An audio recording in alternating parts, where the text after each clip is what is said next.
हाटपिपलिया विधायक मनोज चौधरी की वाहन अनियंत्रित होकर पलटा। हादसे में विधायक सहित 3 अन्य लोग हुए घायल। बाइक सवार को बचाने के कारण हुआ ये बड़ा हादसा।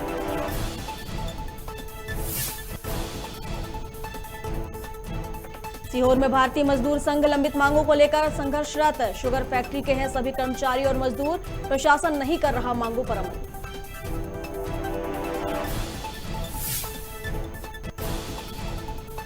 रायपुर की कोतवाली पुलिस ने पैदल मार्च के दौरान बाइक सवार को किया गिरफ्तार। शराब के नशे में धुत स्पीड में चला रहा था बाइक। समझाइश देने पर चाकू दिखाकर पुलिस को दे रहा धमकी।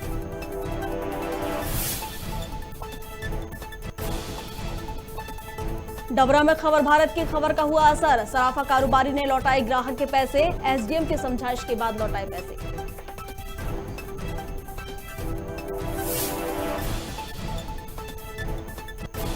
और लोरमी में नशाखोरी को लेकर महिलाओं ने खोला मोर्चा। पुलिस अधीक्षक डीआर आंचल को सौंपा ज्ञापन। गांव में भी कमांडो गठन की अधीक्षक ने कही बात।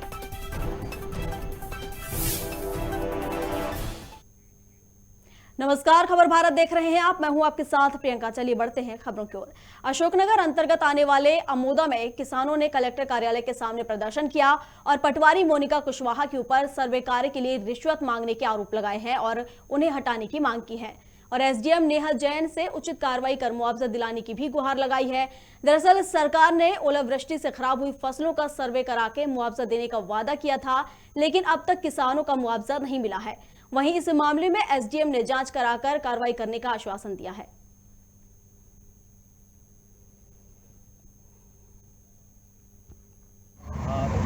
आज किस वजह को लेकर धरना दिया गया? विषय विशेष गंभीर नहीं था प्रशासन की निगाह में। तो प्रशासन चाहती 10 मिनट में जो काम हो जाता, लेकिन किसान तहसील साड़ौरा के किसान इतने परेशान थे। एक पटवारी से, उस पटवारी को जो प्रशासन हटा नहीं पा रहा, तहसीलदार वो हटा नहीं सकते हैं। और वह सीधी सीधी किसानों से बोलती है कि मेरा मंत्री से टच हूँ, मैं मंत्री मेरा खास है, इसलिए आप मेरा कुछ नहीं बिगाड़ेंगे। और किसानों से वसूली करना उसका मेन काम है। समस्या सर जी आ रही है, कोई जो भी काम पर जाए पटवारी साहब से हमारे पैसे ही मांग दीजिए। तो हमारी 5000 मिनिमम फीस है। मतलब क्या नाम पटवारी का? पटवारी का है मोनिका कुशवाहा। आपसे पैसे मांग मेरे 2000 रुपये दे दिए। अभी तक मेरे किताब नहीं की, वो नहीं देती ना, वरना मैंने 2000 रुपये देती हूँ। बागली के हाटपिपलिया विधायक मनोज चौधरी का वाहन अनियंत्रित होकर पलट गया, जिससे विधायक को गंभीर चोट आई है और इनके साथ 3 अन्य लोग भी घायल हुए हैं, जिन्हें प्राथमिक उपचार के लिए शासकीय अस्पताल पहुंचाया गया। वहीं डॉक्टरों ने विधायक और वाहन चालक को देवास रेफर कर दिया। सूत्रों के मुताबिक हाटपिपलिया आते समय एक बाइक सवार को बचाने के कारण ये पूरा हादसा हुआ है।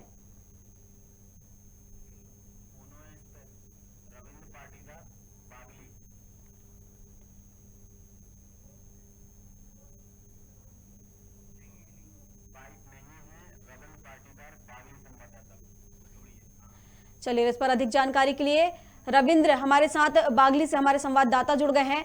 रविंद्र, विधायक का जो वाहन है वो अनियंत्रित होकर पलट गया है, क्या पूरी जानकारी क्या है ये? जी बिल्कुल बताना चाहूंगा कि कल की घटना है। कल दोपहर 4 बजे के लगभग हाटपिपलिया विधायक जो मनोज जी चौधरी है वो अपने कार्यकर्ताओं के साथ देवास से हाटपिपलिया की ओर आ रहे थे। एक कार्यक्रम में उन्हें सम्मिलित होने जाना था।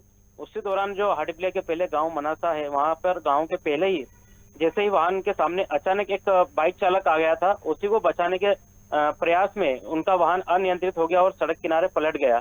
हालांकि उसमें किसी को भी गंभीर चोट नहीं आई है, लेकिन गाड़ी पूरी तरह क्षतिग्रस्त हो गई। ये गाड़ी को देखकर लगाया जा रहा था अनुमान की कहीं ना कहीं गंभीर चोट लगी होगी, लेकिन ऐसा कुछ भी नहीं है। विधायक जी को भी मामूली चोट आई है, उनके चालक को भी। वो साथ में जो कार्यकर्ता थे, लगभग 5 कार्यकर्ता साथ में थे। वहीं जब घटना की सूचना उनके करीबी गाँव के कार्यकर्ताओं को पड़ी तो सभी कार्यकर्ताएं मौके पर पहुंचे और विधायक जी को अस्पताल, शासकीय अस्पताल हाटपिपलिया लेकर आए, जहां पर उनका प्राथमिक उपचार किया गया। वहीं यहाँ पर प्राथमिक उपचार करने के बाद उन्हें देवास भेजा गया था, जहाँ पर उनका व्यवस्थित रूप से पूरा ट्रीटमेंट किया गया और किसी भी प्रकार की गंभीर चोट विधायक जी को नहीं आई है। ये बताइए कि जो विधायक जा रहे थे वो किस दौरे पर जा रहे थे, कहाँ जा रहे थे? हाटपिपलिया के पास एक गांव है, वहाँ पर कोई निजी कार्यक्रम था। उसी कार्यक्रम में सम्मिलित होने के लिए विधायक मनोज चौधरी जी जा रहे थे। अभी फिलहाल ये बताइए रविंद्र की उनकी हालत अभी फिलहाल कैसी है, और जो लोग उनके साथ थे जो अभी घायल हुए हैं उनकी हालत कैसी है? जी बिल्कुल, हमने आज उनके ही संबंधित कार्यकर्ता से चर्चा की थी, तो उनसे पता चला था कि अब वो स्वस्थ है और घर पर ही है, और जो साथ में जो लोग थे उनको भी मामूली चोट आई थी, वो भी अब स्वस्थ है। रविंद्र, किसकी गलती थी? जिस तरीके से वाहन अनियंत्रित होकर पलट गया, तो इसमें गलती किसकी थी? बाइक सवार की या फिर जो ड्राइवर था उसकी? किसकी गलती थी इसमें? जी बिल्कुल, जो पूरा जब जानकारी हमने एकत्रित की तो उसमें कहीं ना कहीं वो बाइक चालक की गलती आ रही, क्योंकि जैसे वो गाड़ी के आगे चल रहा था उसने एकदम अचानक से ही टर्न ले लिया बीच रोड पर, और उस टर्न के दौरान ही जो गाड़ी स्पीड में होने के कारण वो एकदम कंट्रोल नहीं हो पाई और अनियंत्रित होकर पलट गई। चलिए, आपका बहुत शुक्रिया रविंद्र हमारे साथ जुड़ने के लिए।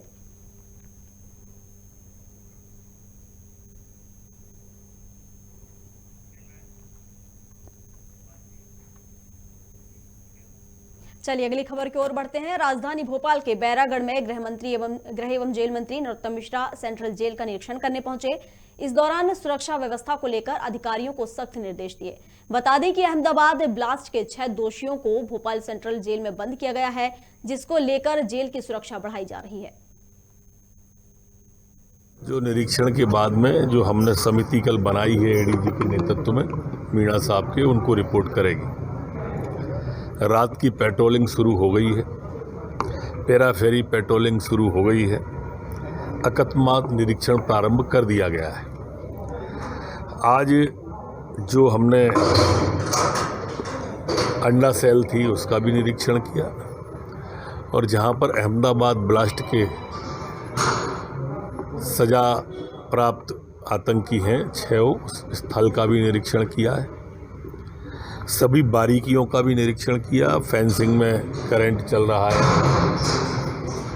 या नहीं, चालू था।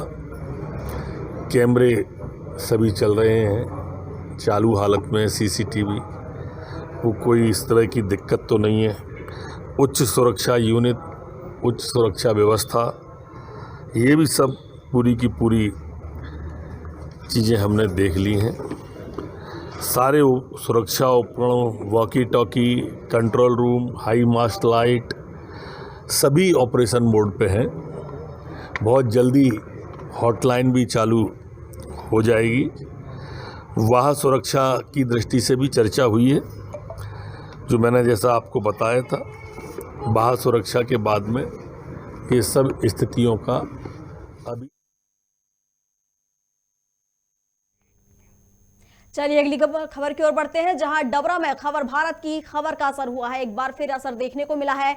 बता दें कि सराफा कारोबारी ने ग्राहक लक्ष्मण प्रसाद झा को पुरानी सोने की चेन को साफ करवाने के लिए साफ सफाई कर चकमा देने का मामला सामने आया था, जिसमें खबर भारत ने इसको प्रमुखता से दिखाया था, जिस पर एसडीएम प्रदीप कुमार शर्मा ने संज्ञान लेते हुए सराफा कारोबारी बालकृष्ण सोनी और ग्राहक लक्ष्मण प्रसाद झा को कार्यालय में बुलाकर समझाइश दी, जिसके बाद सराफा कारोबारी ने समझौता कर ग्राहक के पैसे वापस लौटा दिए और मामले को रफा दफा कर दिया गया। आप देख सकते हैं कि खबर भारत की खबर का बड़ा असर हुआ है। 500 आपने दिए कितने थे? 60,600। 60,600। तो उस समय उसने 100 माफ़ कर दिए थे जब हमने रकम दी थी, तो वो उसने काट लिए। आपने जो चैन खरीदी थी वो चैन मैंने जब आपने देखा था तो वो शायद किसी दूसरे व्यापारी की थी। रतन शराब का लेवल लगा हुआ हाँ, मैंने बोला था उनसे, मैंने कहा देखिए रतन शराब का तो मान लो हम वापस करने आते तो बता देते कि जो रतन शराब की हमारे यहाँ से आपने नहीं ली, कि नहीं साहब ऐसे कैसे, वजन तो बताता। हॉलमार्क की कह के दी थी? हाँ, हॉलमार्क कह के दी थी। बंटी गुर्जर भी था वहाँ। मैंने कहा क्यों भाई तुमने 22 कैरेट की कह के दी थी, कि मैंने नहीं की, कहा तो मैंने चलो ठीक है विवाद मत करो, नहीं कहा तो छोड़ो। क्या शिकायत की थी बालकृष्ण सोनी की कि वो ठगी का मामला कुछ हो सकता? देखो क्या है, ये वैसे कंज्यूमर फोरम का मामला है। यदि एक किसी व्यक्ति से कोई सेवा लेता है तो हमने उसको भी सलाह दी बुजुर्ग को कि आप उपभोक्ता अदालत में दावा लगाएं और अपना कंपनसेशन ले सकते हैं।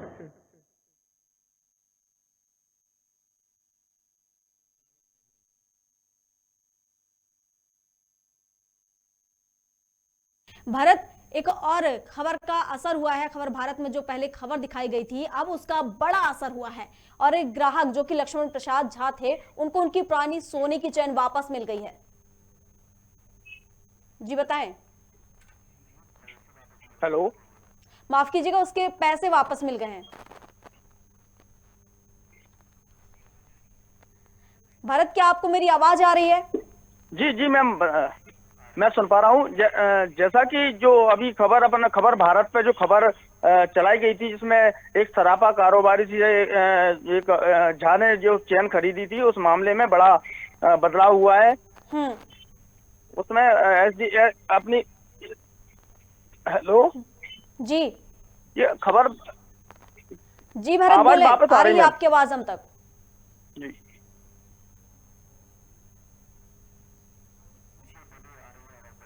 भरत, क्या आपको हमारी आवाज आ रही है?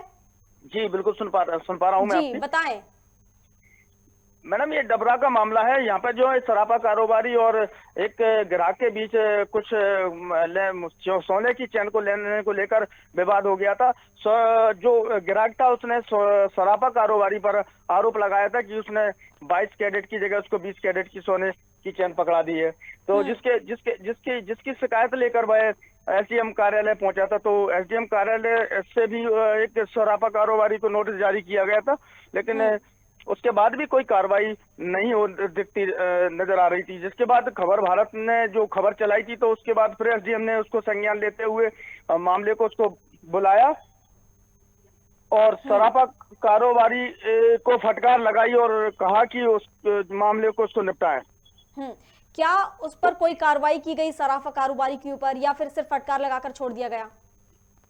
नहीं, जैसा कि जो कल एसडीएम साहब से जो बात हुई है, उसमें उनका कहना था कि ये कंज्यूमर कोर्ट का मामला है, लेकिन हम इस मामले को यहीं जो है दोनों ग्राहक और जो सराफा कारोबारी के बीच हम एक आपसी सामंजस्य बनाकर उनका पैसा वापस करवा देते हैं और उनको सोने की चैन, तो मामला यहाँ जो है रफा दफा हो जाता है। चलिए भरत, आपका बहुत शुक्रिया जुड़ने के लिए।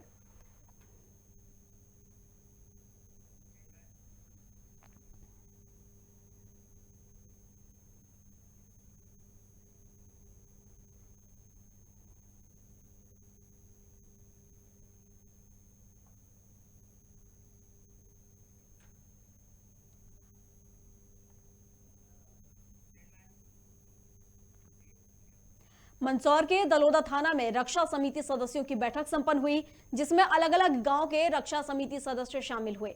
वहीं थाना प्रभारी संजीव सिंह परिहार ने मीडिया से चर्चा करते हुए बताया कि गांव में लगातार चोरी के मामले सामने आ रहे हैं, जिसको लेकर उन्होंने रक्षा समिति के सदस्यों को सतर्क कर गांव में गश्त लगाने के आदेश दिए हैं। वहीं प्रभारी संजीव ने समिति से अच्छा काम करने वालों को सील्ड और प्रमाण पत्र अपनी तरफ से देने की बात कही है। तहसीलदार साहब और थाना स्टाफ के साथ में नगर सुरक्षा समिति की मीटिंग ली। इसमें जिन लोगों ने अच्छा काम किया है, अभी पूर्व में कोरोना महामारी में अच्छा काम किया है, इसके अलावा डेंगू बहुत भयानक रूप में था, उस समय नगर सुरक्षा समिति के लोगों ने रक्तदान करके बहुत सारे लोगों का जीवन बचाया है। साथ ही साथ लोग रात में प्रत्येक गांव में गश्त करते हैं। सभी के उत्साहवर्धन हेतु आज बुलाया था थाने पे और उनकी समस्याएं भी सुनी थी और उनको जो जिले के जो स्थायी वारंट हैं और इनामी बदमाश हैं, उनके संबंध में भी जानकारी दी है और उनके घर की तकलीफों के बारे में, परिवार की तकलीफों के बारे में भी चर्चा की है। मुंगेली में लगातार प्रशासनिक कार्रवाई के बाद भी नशाखोरी के मामले बढ़ते ही जा रहे हैं, जिसमें अंकुश लगाने के लिए अब ग्रामीण महिलाएं भी सड़क पर उतर आई हैं। आपको बता दें कि नौरंगपुर में महिला सशक्तिकरण की महिलाओं ने पुलिस अधीक्षक डीआर आंचल को ज्ञापन सौंपा और गांव नशा मुक्त कराने की मांग की है, जिसके बाद पुलिस अधीक्षक ने इस गांव में भी कमांडो गठन करने की बात कही है। दरअसल जिला पंचायत अध्यक्ष लेखनी सोनू चंद्राकर के नेतृत्व में महिलाओं को जागरूक करते हुए महिला कमांडो का गठन किया गया और जिला पुलिस अधीक्षक आरडी आंचल ने पहचान पत्र और आईडी कार्ड भी वितरित किए। भाई हमारे गांव में छोटे छोटे बच्चा, बूढ़ा, जवान, सियान जो भी व्यक्ति बिगड़त है, यदि कुछ भी हानिकारक होते ओकर नाम से हम मांग करत हन कि हमारे गांव में शराब नहीं बिकना चाहिए, जुआ नहीं होना चाहिए, सट्टा नहीं होना चाहिए, गांजा नहीं बिकना चाहिए, हमारे गांव सुरक्षित होना चाहिए। ओखर नाम से आए हैं और जिलाध्यक्ष दीदी है हमारे लेखनी सोनू चंद्राकर दीदी है हम एसपी ऑफिस लेगी से एसपी के पास बात भी करे हैं और वहाँ से जिला पंचायत भी गए हैं। वहाँ से हम के लिए ये लोग महिला कमांडो का गठन करने के लिए अपने गांव को सुधारने के लिए ये लोग आए हैं। तो आज मैं इन लोगों के साथ एसपी कार्यालय गई थी और वहाँ एसपी से मिलकर के मैं बात की हूँ। तो एसपी सर जी ने ये बोला गया है कि हम रविवार को एक मीटिंग रखेंगे। मीटिंग के माध्यम से जो नवरंगपुर गांव में जो अवैध शराब बिकता है उस पर रोक लगाएंगे। ये हम एसपी सर और मैं हमारी जो महिलाएं हैं उनको ये अनुशासन दिए हैं कि आकर के हम आप लोगों के साथ रहेंगे, आप लोगों की गांव की जो भी समस्याएं हैं उसको दूर करेंगे, आपके जो बच्चे हैं उनकी भविष्य को बनाने के प्रयास करेंगे। इसमें हम सभी आप लोगों के साथ हैं।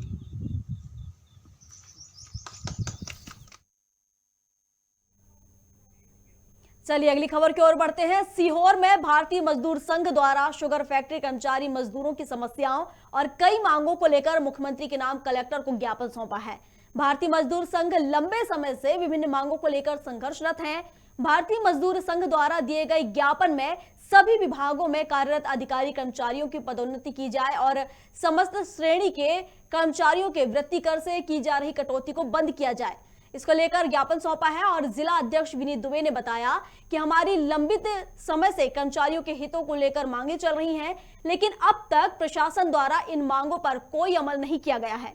वहीं उन्होंने शुगर फैक्ट्री कर्मचारी मजदूरों की समस्याओं का शीघ्र निराकरण करने की भी बात कही है।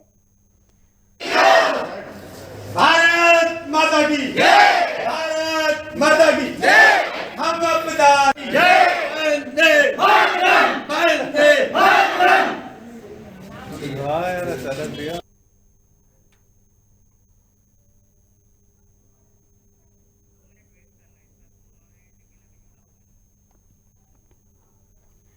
हम आपको बता रहे हैं सीहोर की खबर, जहां पर भारतीय मजदूर संघ अपनी कई लंबित मांगों को लेकर आज कलेक्टर के यहां पास उन्होंने ज्ञापन सौंपा है। मुख्यमंत्री के नाम पर उनकी कई समस्याएं हैं जिसको लेकर ये ज्ञापन सौंपा गया है।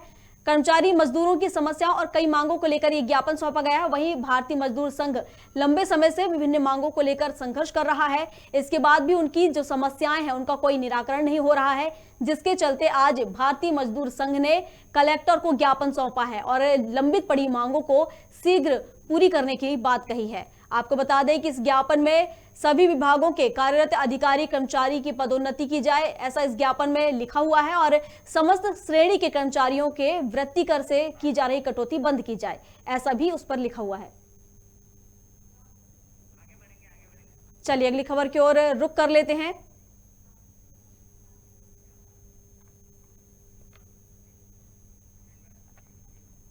बागली क्षेत्र को पुणे की क्लिव हिल फाउंडेशन द्वारा चलित चिकित्सालय आरोग्य यान की सौगात दी गई है, जिसका लोकार्पण गांधी चौक चौराहे पर फाउंडेशन की अध्यक्षता अनुपमा काटकर की उपस्थिति में किया गया।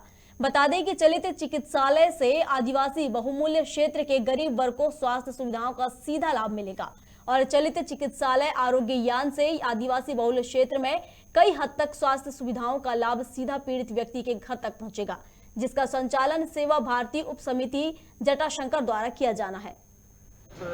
राष्ट्रीय स्वयंसेवक संघ की अनुसंधित संगठन सेवा भारती है, जो वर्षों से आदिवासी और वंचित जो लोग हैं उनके बीच में काम कर रही है।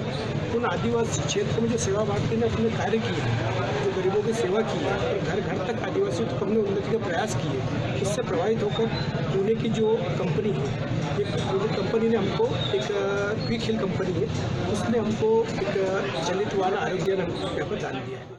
इस बागली गांव के आसपास के 200 गांवों के आरोग्य यान ये चलती फिरती चिकित्सालय का भेज दिया हुआ है। और ये स्वास्थ्य चिकित्सालय ऐसा है कि डॉक्टर लोगों के दरवाजे तक जाके उनको स्वास्थ्य की सेवाएं देंगी। बस यही लाभ मैं चाहती हूँ कि यहाँ के लोग इसकी सेवा का लाभ उठाएं। क्या उद्देश्य था आपका इसका लेने का? मतलब बागली का आपने देवास जिले का बागली शहर ही क्यों चुना?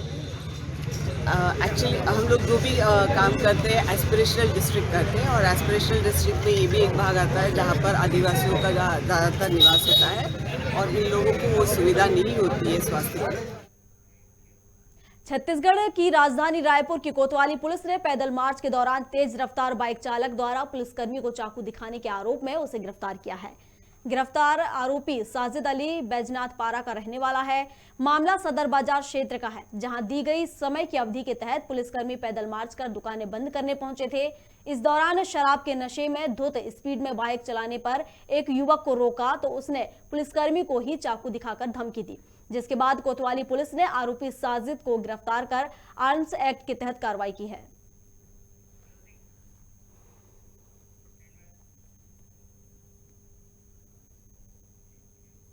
खबर भारत में खबरों का सिलसिला लगातार जारी है। अधिक अपडेट्स के लिए आप बने रहिए हमारे साथ और देखते रहिए खबर भारत। नमस्कार।